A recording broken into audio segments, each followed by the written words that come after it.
Decíamos que si el muro es muy esbelto,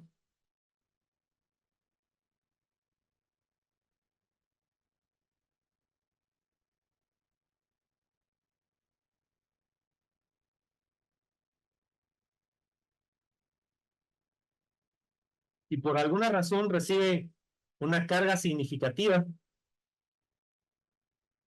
aquí arriba, entonces el fenómeno de la flexión, de la deflexión del muro fuera del plano se podía volver importante, ¿verdad? Entonces, en ese caso, lo mejor es tratar al problema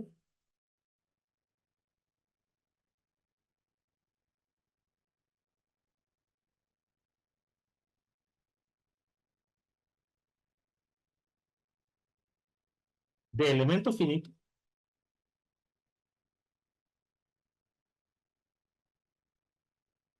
modelando estos elementos, cada uno de estos elementos,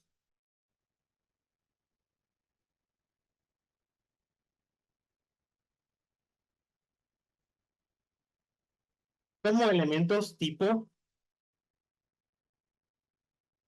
cáscara,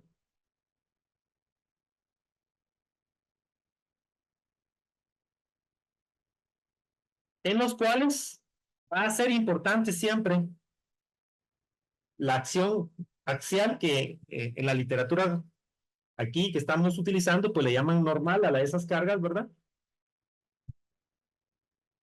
Pero también va a ser importante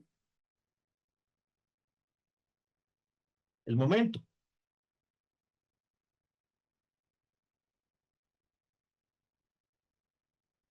que en este caso es un momento fuera del plano, ¿sí?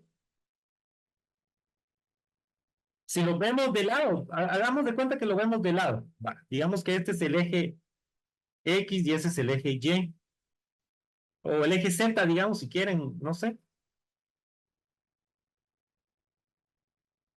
Vamos a ver.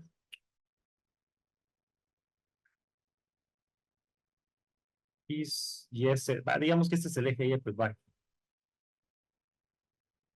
Para hacerlo como el SAP 2000, ¿verdad? Que así lo ponen. Bueno, ITAS.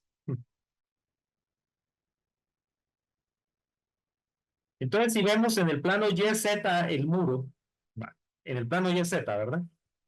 La proyección del muro sería algo como esto. Aquí va el eje Y, aquí va el eje Z, ¿verdad?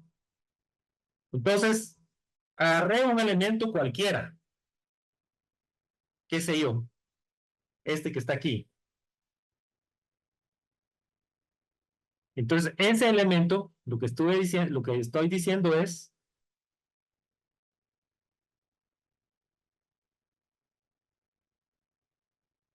que para el mismo, este momento que le dibujé acá, bueno, si quieren dibujamos la fuerza axial, ¿verdad? Va. O normales, como le llaman en la literatura que estamos usando de referencia. Va. Esas serían las fuerzas normales de relevancia para este problema, ¿sí? Y estos momentos que le dibujé acá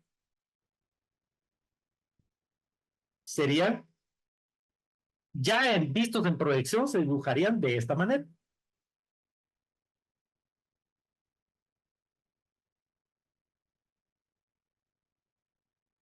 No sé si me explico ahora. Entonces, el tipo de elemento que seleccionemos a la hora de usar un programa de elemento finito, un programa comercial cualquiera, como el SAP 2000, o el que estábamos usando el otro día, ¿verdad? En la primera clase. Entonces va a ser determinante también, dependiendo del tipo de aplicación, ¿sí? Lo que pasa muchas veces es de que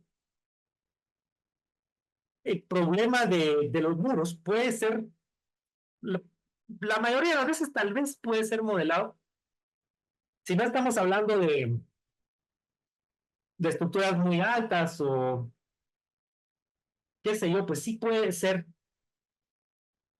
así como el muro que estábamos viendo la vez pasada, que era de un nivel nada más, eh, O incluso, por ejemplo, si fuera un muro continuo para una casa de 2 niveles, pero hay una losa, digamos, pues tal vez la acción de la flexión no es tan importante como si no existiera esa losa. Te lo voy a poner acá, ¿verdad? Tal vez, hagamos de cuenta que tenemos un muro que en planta es de una vivienda así, ¿verdad? Y digamos que aquí está la losa de entrepiso.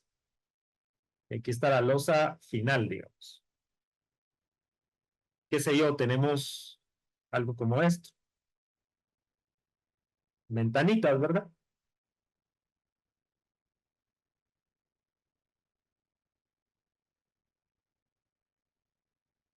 Qué sé yo. Entonces, lo que ocurre también es, en uno como este, digamos, pues puede ser que no sea importante la acción de la flexión, ¿sí? Fuera del plano, quiero decir. Porque tenemos a esta losa restringiendo, ¿no? Entonces ya no es lo mismo que si tuviéramos un muro de doble altura como el que estábamos viendo aquí arriba, ¿no? Eso es lo que estoy tratando de hacerles ver.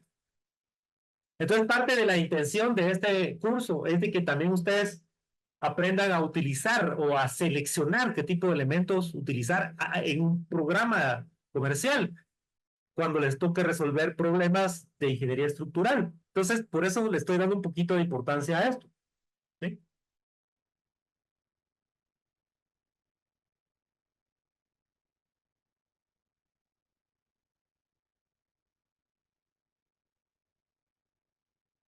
Pero estábamos en estos elementos que son en estado de esfuerzo plano. Bueno, entonces yo les ponía el caso del muro, el muro pequeño que solo tiene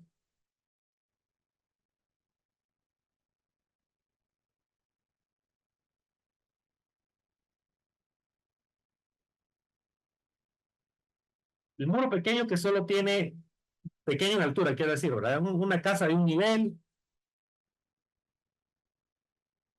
¿verdad? Sus ventanitas,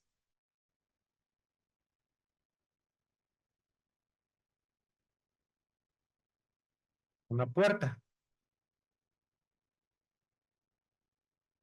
Cargas externas a las que va a estar sujeto. Por lo general, una proveniente de una losa final. Y las cargas sísmicas, ¿no? Que usualmente se modelan como una carga aplicada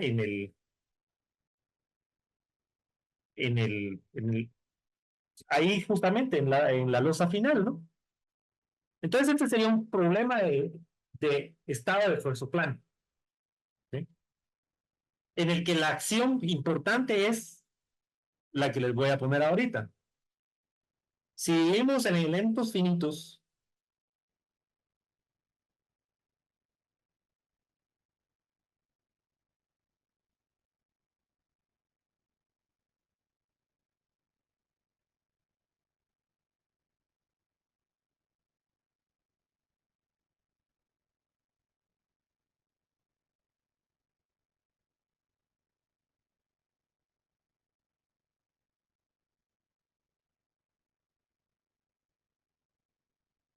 damos de cuenta que estamos dividiendo elementos finitos este medio continuo que es el muro, ¿verdad? ¿A qué sé yo? Y agarramos un elemento de estos.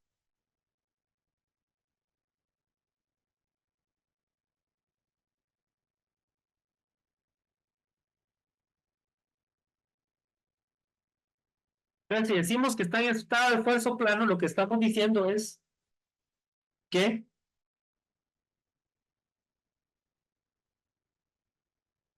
los esfuerzos, en este caso importantes o de relevancia, van a estar definidos dentro del plano. Es decir, las fuerzas normales o esfuerzos más bien normales y los esfuerzos cortantes,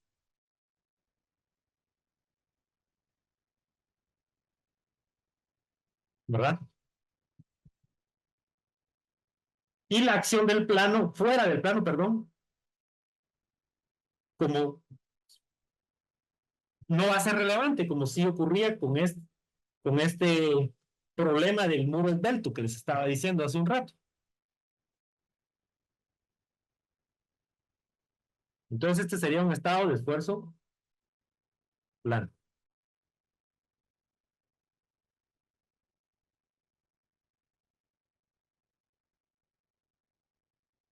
Y por supuesto, la dimensión del espesor mucho menor que todas las demás dimensiones.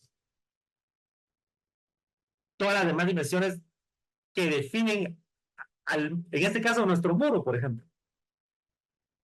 Un muro de una casa, de una vivienda de un nivel, pues será, por lo general, en nuestros países utilizamos block, ya sea de concreto, por lo general de concreto, y cada vez menos se utiliza el ladrillo pues, de arcilla, ¿verdad? Aunque en el pasado se utilizaba mucho la arcilla. Pero por lo general estamos hablando de que son dimensiones de los blocks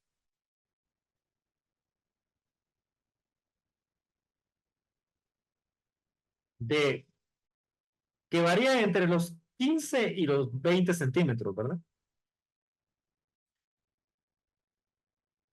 Eso comparado con las dimensiones del muro es muy poco.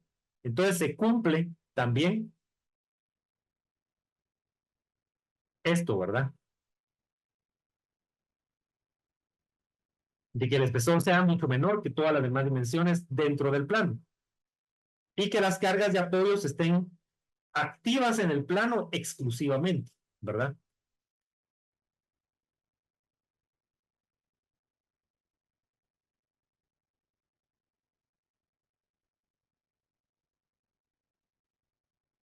El esfuerzo normal al plano tiene que ser cero en estos casos.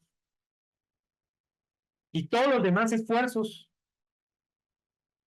deben ser constantes a través del espesor. ¿Sí? Es decir, si este es un elemento del muro, asumimos que este esfuerzo normal, digamos que este sea sigma sub x y este sigma sub y este tau xy, ¿verdad? Van a ser constantes a través del espesor del muro, ¿verdad? No va a haber variación de dichos esfuerzos o no va a haber variación significativa al movernos de acá para acá o viceversa, ¿verdad? Van a ser esos mismos esfuerzos o podemos modelarlos de esa forma. En el caso de la mampostería, valga decirlo, que la realidad del fenómeno es extremadamente complejo, ¿sí? Y se ha escrito hasta, no, pues no habría tiempo de una y dos, 10 vidas humanas para leer todo lo que se ha escrito sobre la mampostería y su comportamiento al ser sometido a cargas de todo tipo, ¿verdad? Porque uno de los asuntos con la mampostería es de que la misma varía de país en país, ¿sí?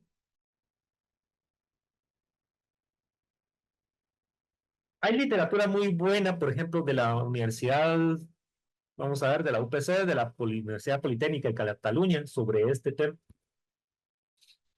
Y yo creo que está en español. Y lo que tal vez probablemente uno de los, o sea, vean, aquí estamos asumiendo un comportamiento elástico lineal y todo eso, pero la mampostería está sujeta a otras complicaciones. Primero, el material no es linealmente elástico en general. Segundo, no hay uniformidad, ¿sí? No hay uniformidad. Realmente es un material no uniforme, pero lo que se hace es un approach que se ha empleado mucho en la mampostería, es el del análisis por escalas, ¿sí? En la escala grande y en la escala pequeña. en la escala macro y en la escala micro, digamos, ¿verdad?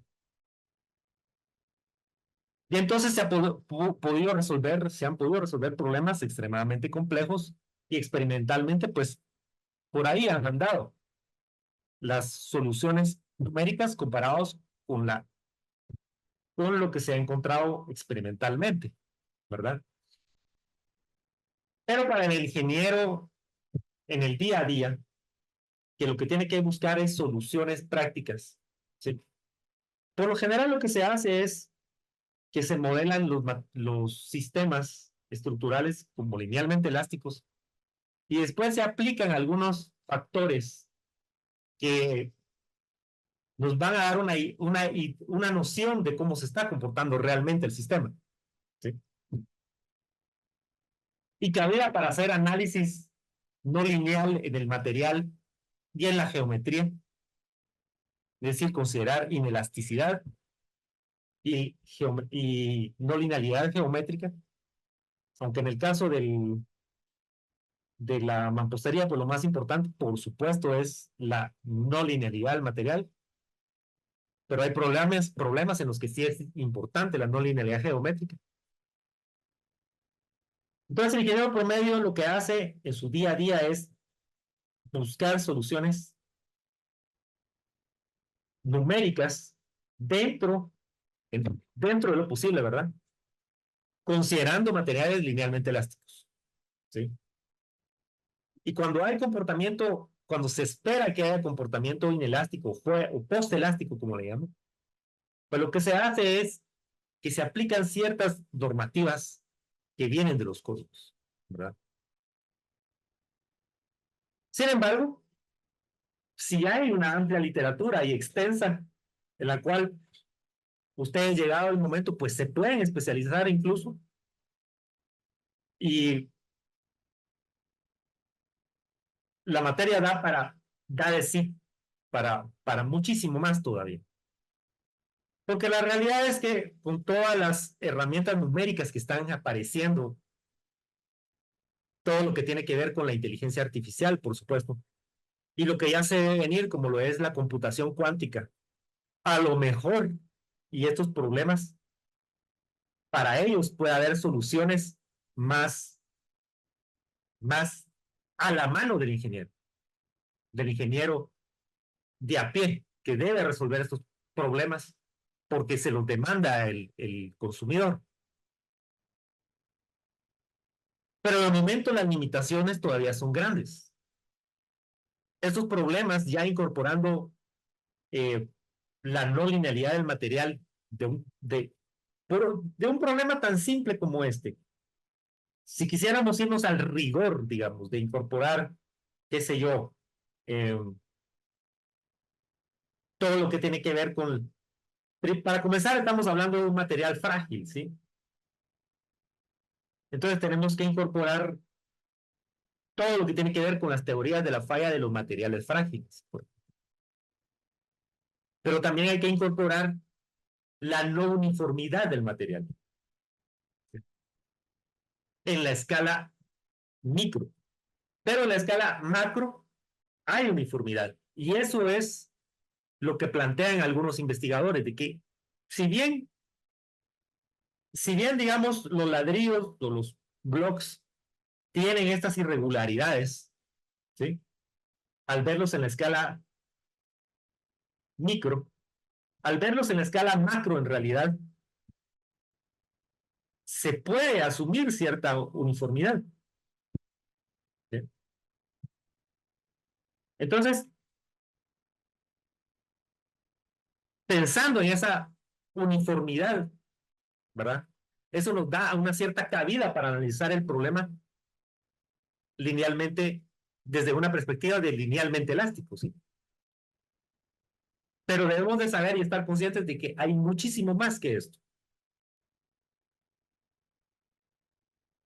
De momento, bástenos saber que este puede ser modelado como un problema de esfuerzo plano. Tal vez en ingeniería mecánica, por decirles algo, sea más hablar de piezas mecánicas que tienen agujeros como este,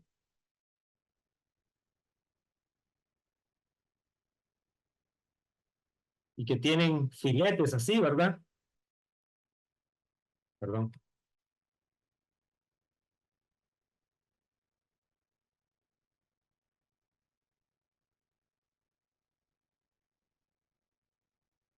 Y que van a estar sometidas a un conjunto de fuerzas, qué sé yo, una fuerza aquí,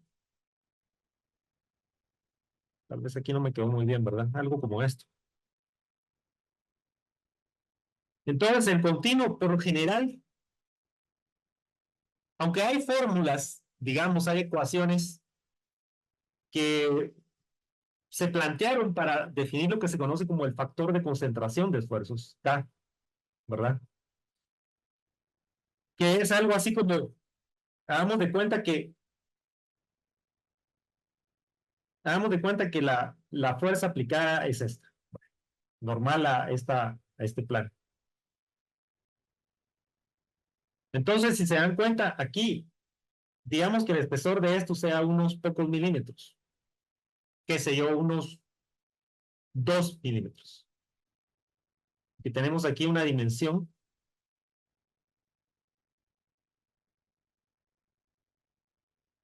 de unos, por decirles algo, unos 10 centímetros, ¿verdad?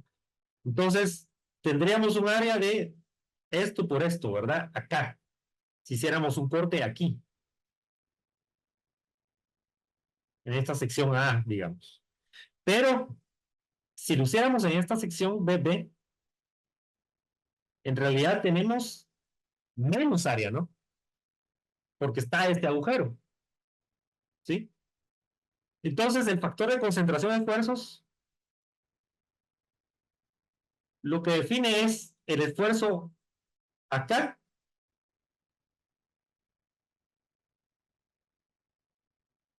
dividido el esfuerzo máximo en toda esta sección. Llamémosle sigma max.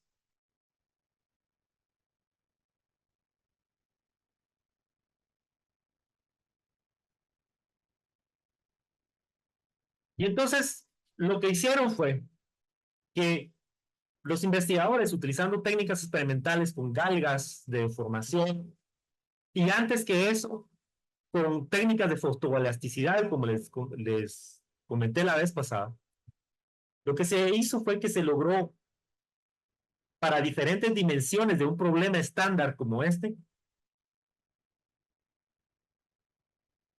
si este era la dimensión A y esta era la dimensión B, digamos,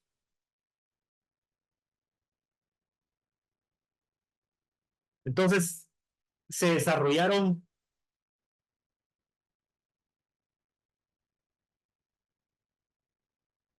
se desarrollaron unas gráficas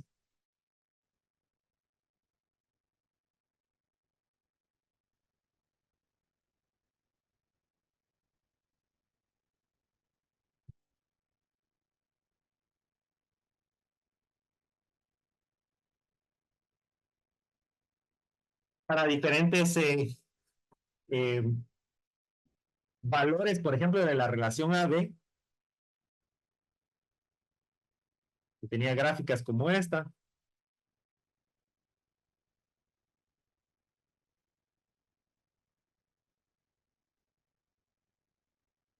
y a lo mejor aquí teníamos el esfuerzo, eh, por ejemplo, el radio este, digamos, también es una variable importante. Se tipificaba el problema geométricamente, digamos, ¿sí? Y podría ser que esta variable del radio estuviera acá, o qué sé yo. A lo mejor aquí lo que teníamos era,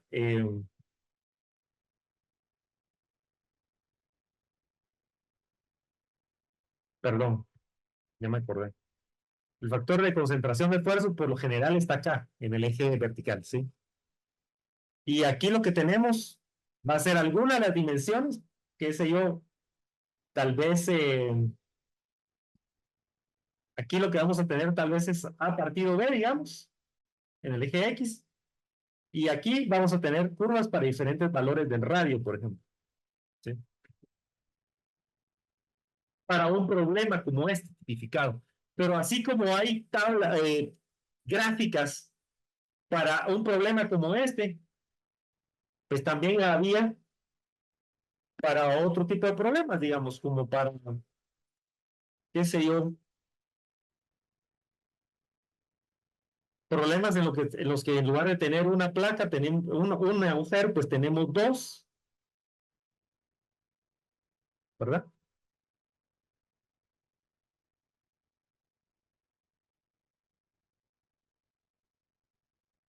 Tenemos una fuerza aplicada así. Y también se puede desarrollar gráficas como esta. Entonces, estas gráficas son conocidas como gráficas de factores de concentración de esfuerzos, ¿sí? Y si se tienen esas gráficas, se puede, y tenemos un problema que es muy típico como este, o como este sobre todo, pues a lo mejor ni siquiera hay que hacer análisis por elemento finito, porque ya se tiene esta información.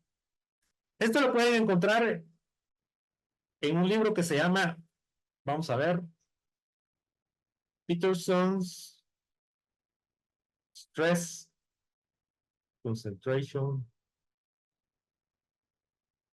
Factors, de Walter D. Pilkey. Búsquenlo.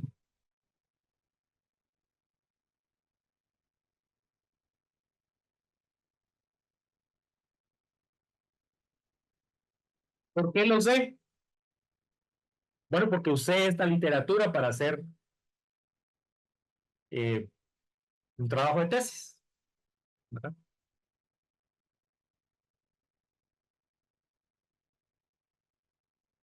Pero digamos que si ustedes revisan ese libro, casi todos los problemas son de esfuerzo plano. ¿Sí? Eso es lo que quiero decir, a lo que quería llegar. Y si bien es relevante para, tal vez más para ingenieros mecánicos, sí puede servir para ingenieros civiles también. Cuando tengan alguna situación de una pieza mecánica, una pieza estructural que, se, que, que más bien parezca una pieza mecánica, a lo mejor en un libro como este van a encontrar una solución que les ahorre hacer un análisis de elemento finito, porque ya está determinado el cómo encontrar ese factor de concentración de esfuerzos a través de un cálculo relativamente sencillo, como lo es este, ¿verdad? Porque si tenemos ciertas dimensiones del espesor por B, digamos que sería el área, y la fuerza aplicada a P, entonces este sería el esfuerzo sigma sub X que les estoy diciendo acá, ¿no? ¿No? Y entonces las tablas estas les dan ¿qué? O, perdón, gráficas les dan K. Entonces ya pueden encontrar cuál es el esfuerzo máximo, despejando.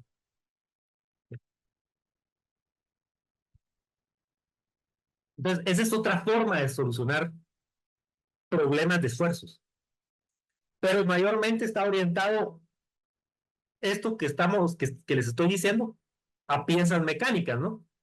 Pero a veces ciertas partes de una estructura pueden ser concebidas como una pieza mecánica, ¿sí? Entonces, puede ser una literatura que les sirva en algún momento.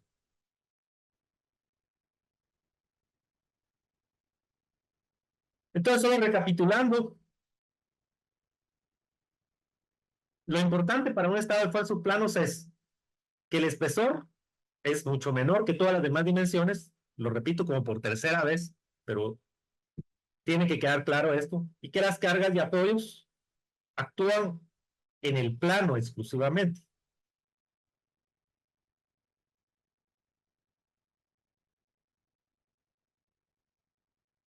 El esfuerzo normal al plano es cero en general,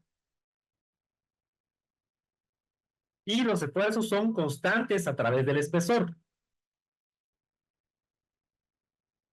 Y lo que ya les dije, ¿verdad? Dos esfuerzos normales y uno cortante dentro del plan, ¿verdad? Esto ya lo habíamos dibujado acá. Dos esfuerzos normales, sigma X, sigma Y, y un esfuerzo cortante que es el mismo para todos estos, perdón, este y este en general, ¿verdad? Son el mismo esfuerzo, tau XY, esfuerzo cortante, ¿verdad? Dentro del plan.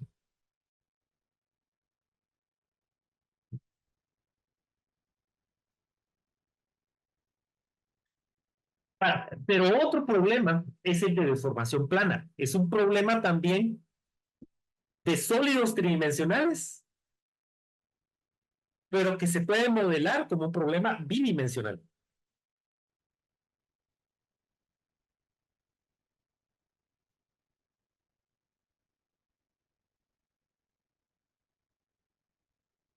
Entonces, se emplea para analizar secciones transversales planas de un cuerpo que se extiende considerablemente en la dirección normal al plano analizado. Entonces, alguien me podría decir un ejemplo de una estructura que se comporta como un sólido en deformación plana. Lo dijimos en la primera clase.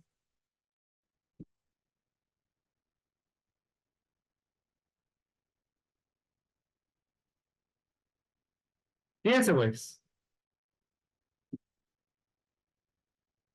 secciones transversales planas de un cuerpo que se extiende considerablemente en la dirección normal al plano analizado. Entonces, en ingeniería civil, el caso más paradigmático de deformación plana definitivamente tiene que ser el de un muro de contención.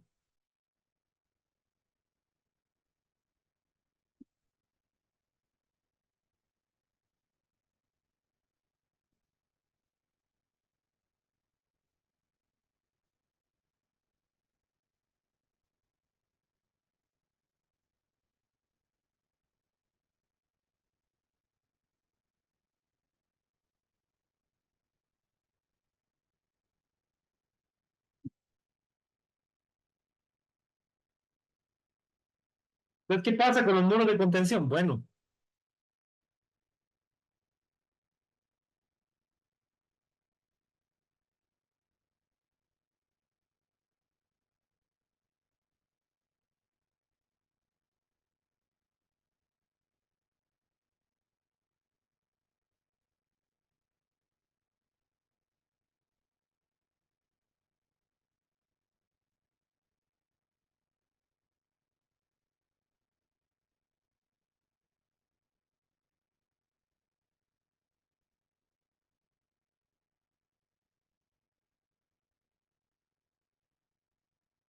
el muro se extiende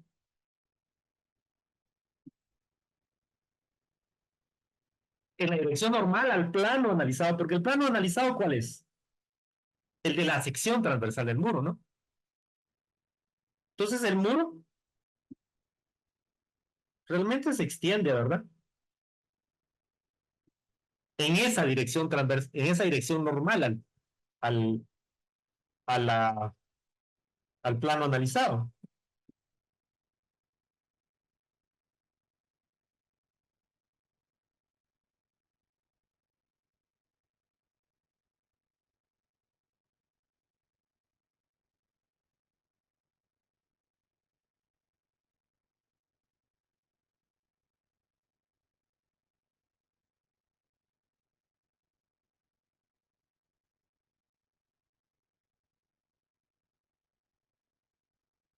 Pero lo que analizamos es una sección dentro de toda esa enormidad de longitud que tiene el muro, ¿no? Entonces analizamos solo la sección transversal.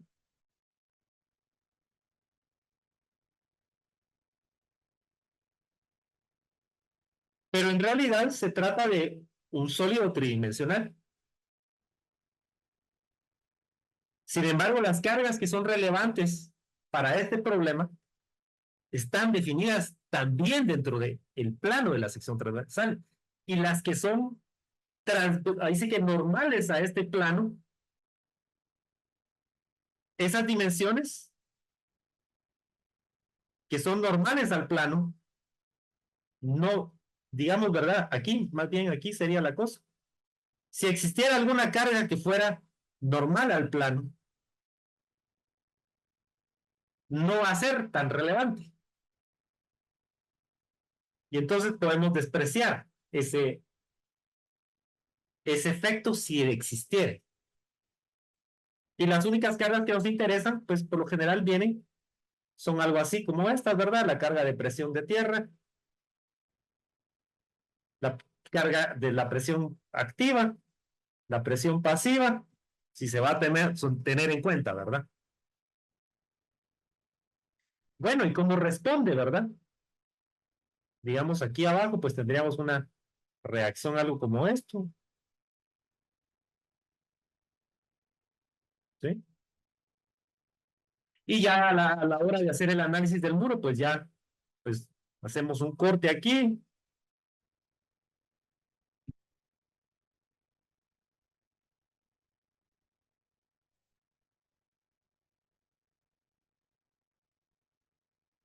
y nos podemos a ver cuáles son las acciones importantes, ¿verdad? Por lo general habrá una acción axial importante, una flexionante y una cortante. Pero son acciones definidas dentro del plano de la sección transversal, nunca fuera del plano, ¿sí? Pero decimos que es un problema de formación plana, por esto que vamos a seguir diciendo ahorita, ¿verdad?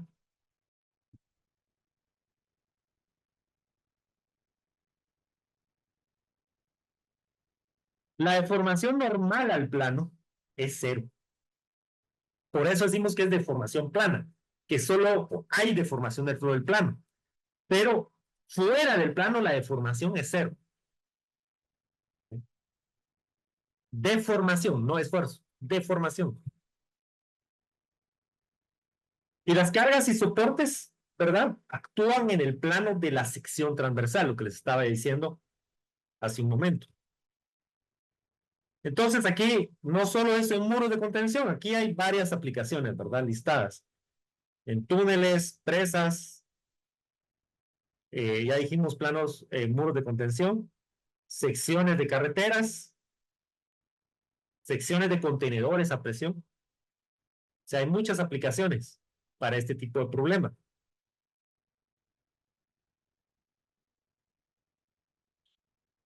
Entonces, fuera del plano, y con eso termino, la deformación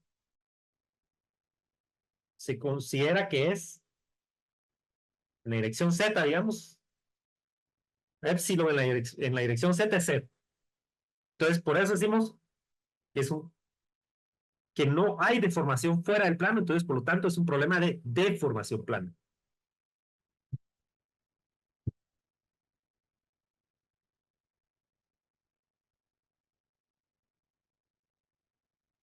Y de ahí hay problemas que también son de sólidos tridimensionales, pero se pueden modelar utilizando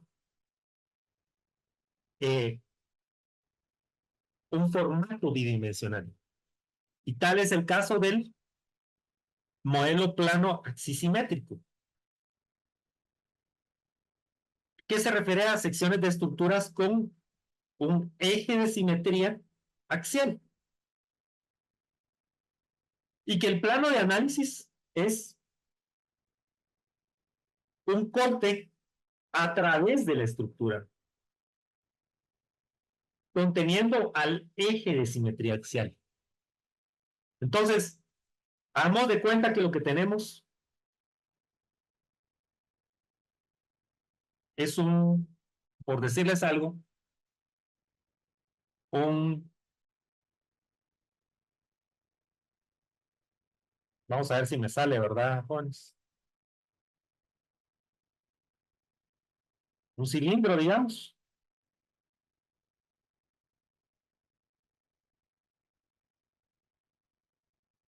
Un cilindro podría ser un ejemplo de un problema. Tal vez un cilindro es un ejemplo muy sencillo, pero bueno,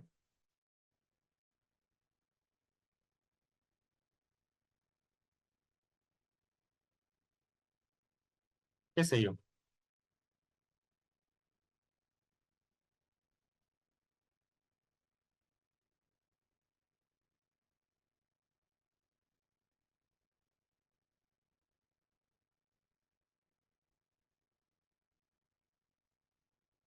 Entonces el cilindro pues tendrá un espesor, ¿no?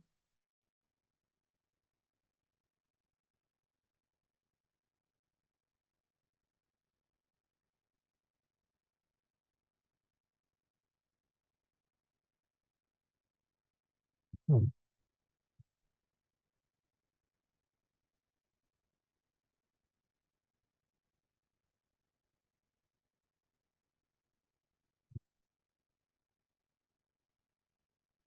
Entonces en realidad lo que ocurre con un cilindro es, bueno, la verdad es de que un cilindro como se genera, se podría generar geométricamente hablando, si vemos el plano XZ, por ejemplo, damos de cuenta que agarramos el plano XZ. Aquí está el plano Z, le dibujé primero y aquí el plano X. Entonces, si tenemos una sección transversal como esta, digamos, ¿verdad? Y la hacemos girar alrededor del eje Z, perdón, del eje, perdón, aquí es el eje Z, ¿verdad, jóvenes? Z y aquí el eje X, sí, ¿verdad? Entonces, si lo hacemos girar alrededor del eje Z, pues obtenemos el cilindro, ¿no? ¿Verdad? Entonces, por lo general, lo que pasa aquí es que el fenómeno aquí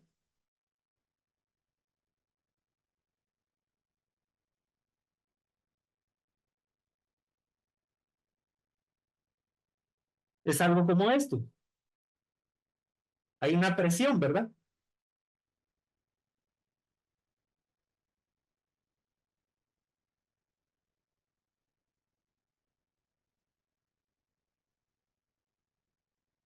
Y entonces el análisis, digamos, se puede hacer bidimensionalmente, ¿sí?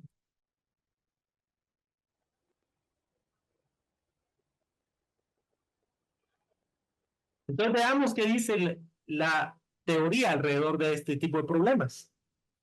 Perdón, ingeniero, ¿esa Sí, presión de dónde viene? ¿sí? ¿De dónde viene esa presión? Disculpe. Por ejemplo, en un cilindro que contiene gas, por ejemplo. Ah, ok, sí puede ser una contención, está conteniendo algo. No es que Sí, esté jalado, no es que esté exacto. tensado. Sí, por Ya, ejemplo, gracias. ¿verdad? Sería una aplicación bien, bien normal, ¿verdad? Bien común. Entonces veamos qué es lo que dice. Repitiendo un poco. El plano de análisis es un corte a través de la estructura, dice. Un corte a través de la estructura que contiene al eje de simetría axial, ¿verdad?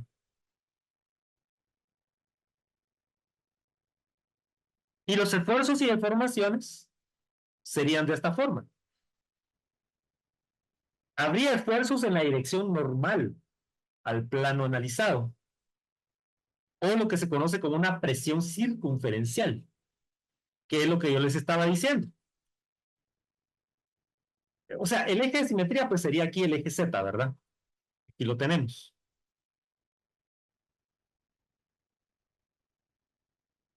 Pero realmente, digamos que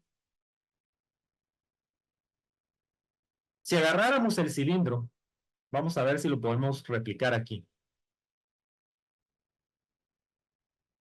Vamos a poner acá.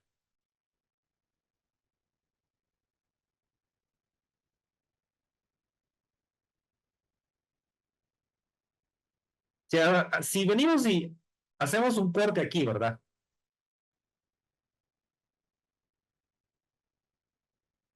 Por decirles algo acá.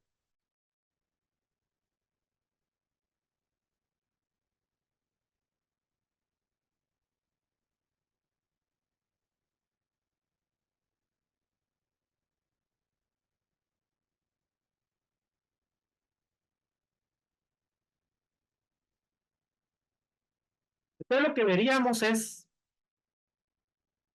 de que aquí dentro tendríamos esfuerzos normales a este plano, ¿sí? Que cortamos, en el que cortamos. Tal vez el dibujo no, vamos a ver si se los hago. Bueno, digamos Claro, que el corte, sí, aquí así, ¿verdad?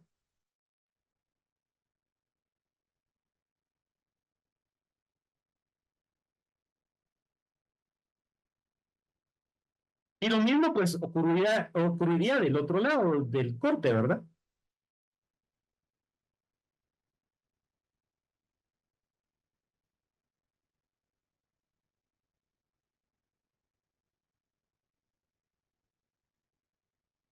Ahí caben los dos, ¿verdad?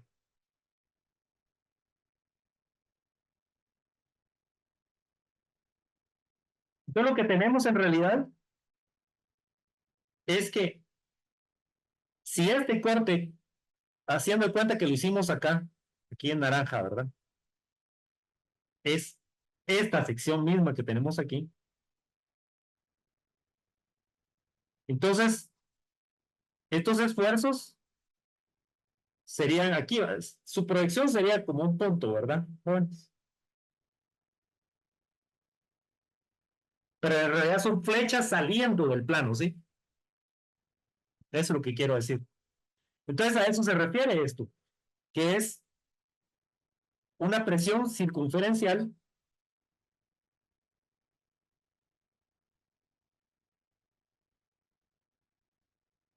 ¿verdad? Porque es en la dirección normal al plano analizado, ¿sí? Entonces aquí la tenemos, normal al plano analizado, ¿sí? Todos estos.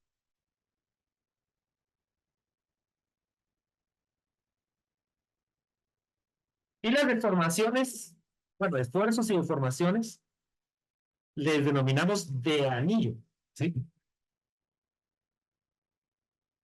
A lo largo de la circunferencia, ¿verdad? Que se formen, de anillo, ¿verdad?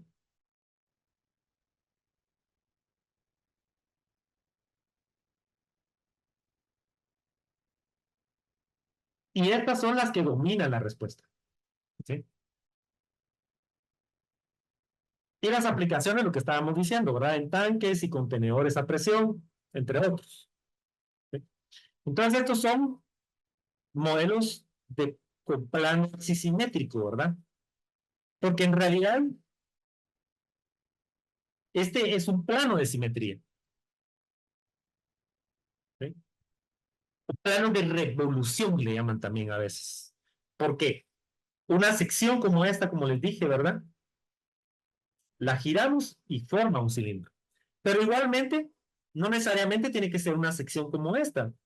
También, y de aquí vale la pena que agreguemos otra página, o sea, no necesariamente tiene que ser una sección recta, digamos, ¿verdad? También puede ser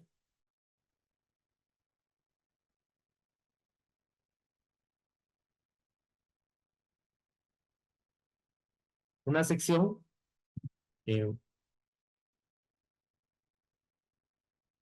a lo mejor una sección como esta,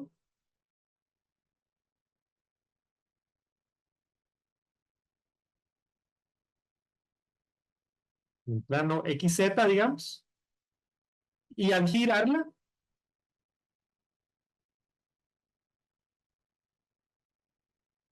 pues lo que vamos a obtener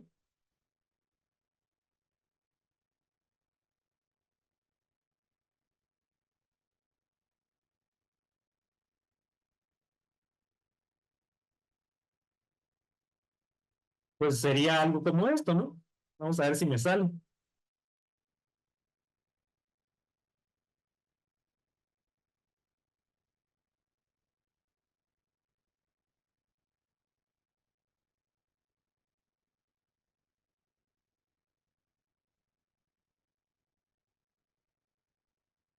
Está muy feo, sí, vamos a tratar de mejorarlo un poco.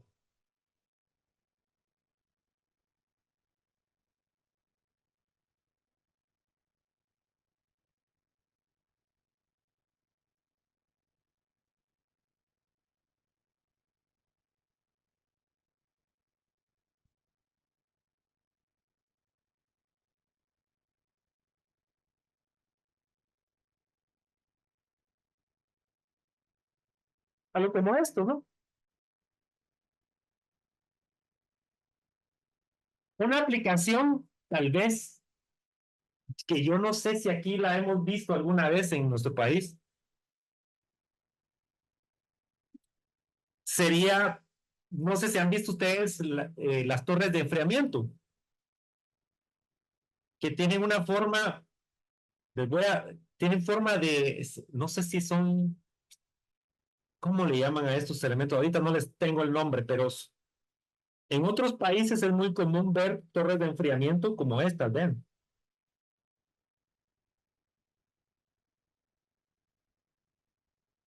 O sea, aquí tenemos siempre algo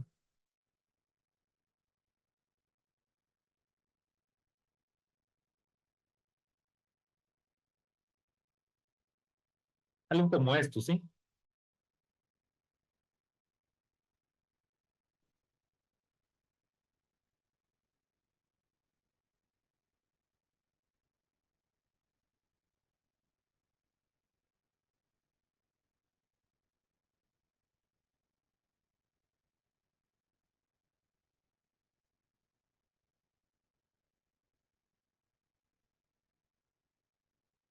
Y esto puede llegar a tener alturas tan altas como unos, qué sé yo, 30, 40 metros, ¿verdad?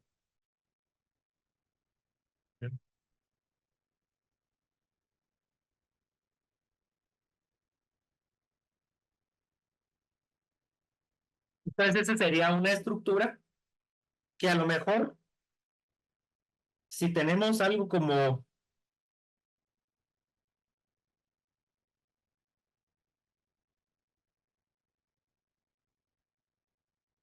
una sección como esta, ¿verdad?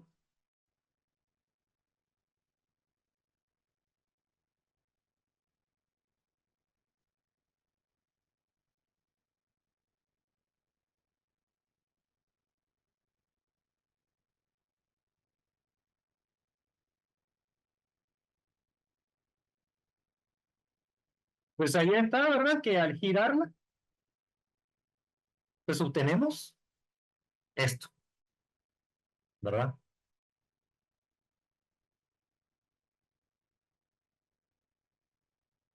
Y puede ser que sea un análisis mucho más sencillo, ¿sí?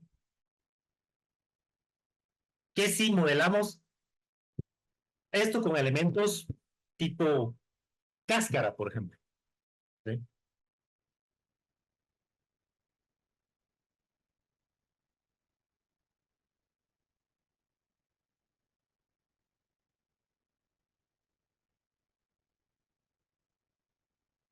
Entonces, son formas de concebir las estructuras que hay que, con las cuales hay que irse familiarizando. Y para algunos de estos problemas ya hay soluciones conocidas, hay soluciones cerradas, les llaman, en las que ya se sabe, por ejemplo, para el caso de un cilindro a presión, que sea uniforme el material y linealmente elástico y todo, sí hay una forma de encontrar aquí cuál es el esfuerzo máximo, de una manera bastante directa, solo sabiendo el radio, por ejemplo, ¿sí? Sabiendo el radio y si no estoy mal, también obviamente la longitud, ¿verdad? Lo mismo si se trata de una esfera, por ejemplo. Si se trata de una esfera a presión, un contenedor esférico a presión, que está sometido a una presión radial, ¿verdad? Para un problema linealmente elástico no hay necesidad de hacer un análisis de elemento finito porque ya hay ecuaciones que nos dan cuál es el esfuerzo máximo.